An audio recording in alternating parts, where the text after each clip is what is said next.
Welcome to the deep dive. We're jumping straight into 1 Samuel chapter 16 today. Yeah, this is a really key moment. It follows right after King Saul gets rejected by God, so the stage is set for, well, something new. Exactly. And that something new involves a secret mission for the prophet Samuel. He's sent off to Bethlehem. To the family of Jesse, right?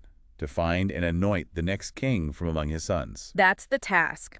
But it immediately throws up this core tension, this difference between how we humans tend to judge potential and, well, what God is looking for. Prepare for a twist, because the candidate who emerges, definitely not the obvious choice. No, not at all. It's a huge shift in the narrative.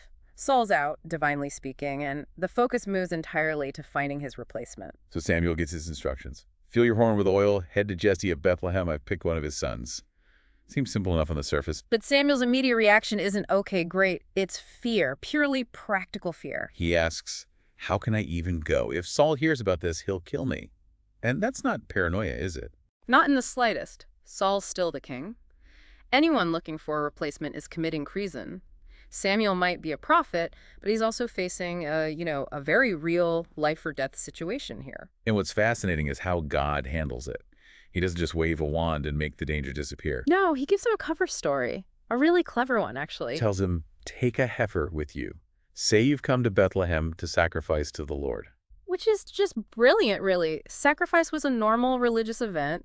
It gives Samuel a legitimate public reason to be there, to gather people. So he can call Jesse and his sons together without raising massive alarm bells back at Saul's court. It masks the real, much more dangerous purpose. Exactly. So Samuel does it. He takes the heifer, goes to Bethlehem. And the town elder's reaction when he arrives. Yeah. It tells you something. They trembled, apparently. Yeah, that trembling says a lot. Maybe about Samuel's reputation or just the general anxiety of the times. A prophet arriving could mean judgment was coming. So they ask him straight up, do you come in peace? They're clearly worried. Understandably. But Samuel reassures them, yes, in peace, he says, I have come to sacrifice. And then he invites them, but specifically Jesse and his sons, to get ready, consecrate themselves, and join the sacrifice. So he gets the key people into this sacred setting. The public sacrifice provides the perfect cover for the private mission. Okay, so now we get to the heart of it. Jesse starts bringing his sons out for Samuel to see. First up is Eliab. Probably the oldest, likely looked the part, tall, strong, maybe. And Samuel, even though he's God's prophet, has a totally human reaction. He sees Eliab and thinks, okay, this has got to be him. Surely the Lord's anointed is standing right here. He's judging by the cover, right? The outward appearance, just like we all tend to do. But boom, God steps in immediately with a major correction. This is the core message, isn't it? Absolutely. It's huge. The Lord tells Samuel, do not consider his appearance or his height, for I have rejected him. And then that line. That powerful line. The Lord does not look at the things man looks at. Man looks at the outward appearance, but the Lord looks at the heart. Wow. That just reframes everything. It's not just about picking a king. It's a statement about value, about perspective itself. It completely turns conventional wisdom on its head. What looks impressive to us, God says, nope, that's not my criteria. I'm looking deeper. So the guy who looked like the perfect candidate, Eliab, rejected, based on the heart, not the height. That principle just hangs there. What happens with the other sons? Well, Jesse keeps bringing them out. Abinadab comes next, then Shammah. The text says 7 sons in total parade past Samuel. 7 of them. And each time, the message from God is the same. Nope, not this one either. Imagine the growing tension. Samuel's probably thinking, okay. Right. He's seen all the sons Jesse thought were worth presenting, the ones who were, the main candidates, and none of them fit. Which leads Samuel to ask that crucial question, because clearly the search isn't over. Are these all the sons you have? And Jesse's answer reveals there's someone missing.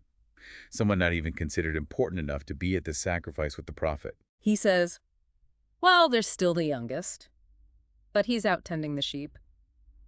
The one doing the humble job, out of sight, out of mind, apparently. Overlooked by his own family for this occasion. Pretty much. But Samuel's response is instant. Send for him. We're not even going to sit down until he gets here. That shows you how certain God's choice is, right? Doesn't matter where he is or what he's doing, everything waits for the shepherd boy. It's such a strong statement. God's choices aren't confined to our expectations or, who we think is important. The whole ceremony pauses for the overlooked one.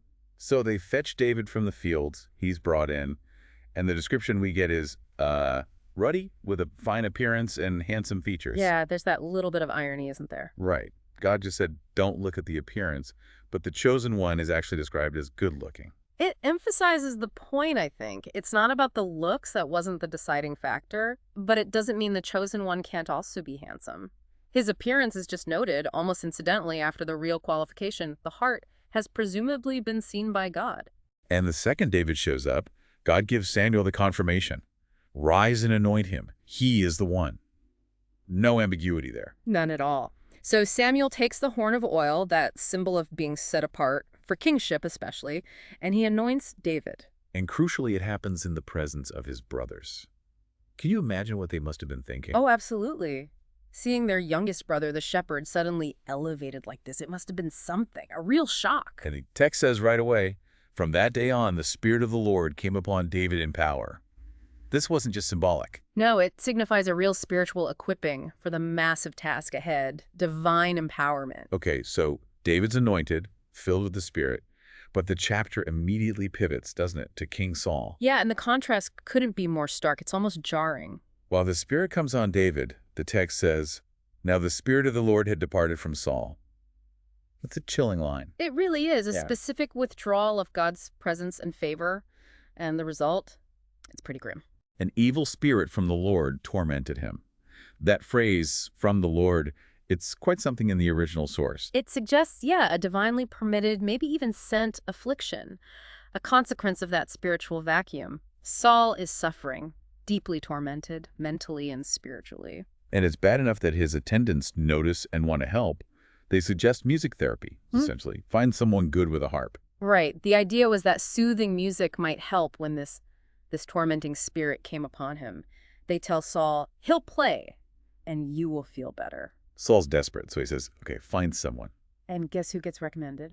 It's almost unbelievable how the story weaves together here.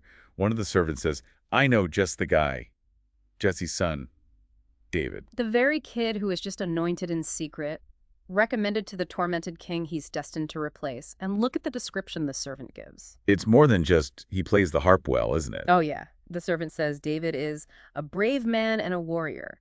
He speaks well and is a fine-looking man. People are already noticing these leadership qualities in him. These are serious attributes for someone so young, still out with the sheep. Exactly. And then the servant adds the clincher, connecting right back to the anointing. And the Lord is with him. Even others can see this divine favor on him. It's incredible. The Spirit's presence is already making a tangible difference, visible to those around him. So Saul sends messengers to Jesse. And listen to the specific request. Send me your son David, who is with the sheep. Called from the sheep again. First for anointing, now for royal service. It's come full circle in a way. It really shows how providence can work through unexpected, even difficult situations. David doesn't march in the palace. He's invited in because the king needs the very thing David, empowered by the Spirit, offers. He enters the court through service, basically. Yeah, service to the man he will eventually succeed. Jesse sends him off with some basic supplies, bread, wine, a goat. David goes, enters Saul's service, even becomes his armor bearer, which is a position of closeness and trust. And the text notes Saul really liked him. A bond forms there, even though Saul has no idea who David truly is in the grand scheme of things. And David's harp playing, it actually works. It does. The text says, whenever the Spirit from God came upon Saul, David would take his harp and play. Then relief would come to Saul, he would feel better, and the evil spirit would leave him. That final image is just, wow. This stunning irony. It really is. The king who has lost the spirit, tormented by an evil one, finds his only relief from the young man who is filled with the Spirit. The designated successor, empowered by God, is unknowingly soothing the troubled reign of the current king. David brings peace to the very man whose place he will take. It's such a vivid picture of what the presence or absence of that divine spirit means in this story for the leaders and those they affect. So when you step back from this deep dive into 1 Samuel 16, what does it make you think about potential? How we see it versus how this story presents it? Well, it definitely pushes back against just looking at the surface, doesn't it? The resume, the appearance, the obvious stuff. Yeah, the outward appearance. Exactly. It suggests that real capability, The kind that maybe aligns with God's purpose is often found in the heart, character, faithfulness, maybe hidden talents that aren't flashy or conventional. And David's path is so unconventional. Overlooked, shepherd boy, secretly anointed, then brought into the palace because the king is falling apart. It wasn't a straight line to the throne, was it? His opportunities came through these weird, unexpected twists and turns that perfectly matched his unique gifts, his skill with the harp, and that spirit empowerment. It makes you wonder, how often do significant roles or impacts come from places we just don't expect? Right. Are there abilities, inner qualities in ourselves or others that we're overlooking because they don't fit the standard mold? The story kind of challenges you on that. Yeah, I ask you to consider, are we too quick to judge potential based on the packaging? What are we missing when we don't try to see the heart, like the chapter says? And how often do difficult or unexpected situations actually create the perfect opening for someone's unique gifts to shine? Things we might see as problems could be pathways. It's a really powerful narrative for looking beyond the obvious. Definitely encourages a deeper look. So maybe a final thought to leave you with from this chapter. Just sit with that stark contrast at the end. Saul, the spirit gone, tormented, needing relief. David, the spirit powerfully present, bringing that relief through his God-given skill. Yeah, the former king and the future king side by side. What might that juxtaposition suggest about leadership, about the impact of spiritual presence or absence as this ancient story tells it? How does that dynamic play out? A question with echoes far beyond this one chapter, for sure. Something deep to chew on. Thanks for joining us for this deep dive.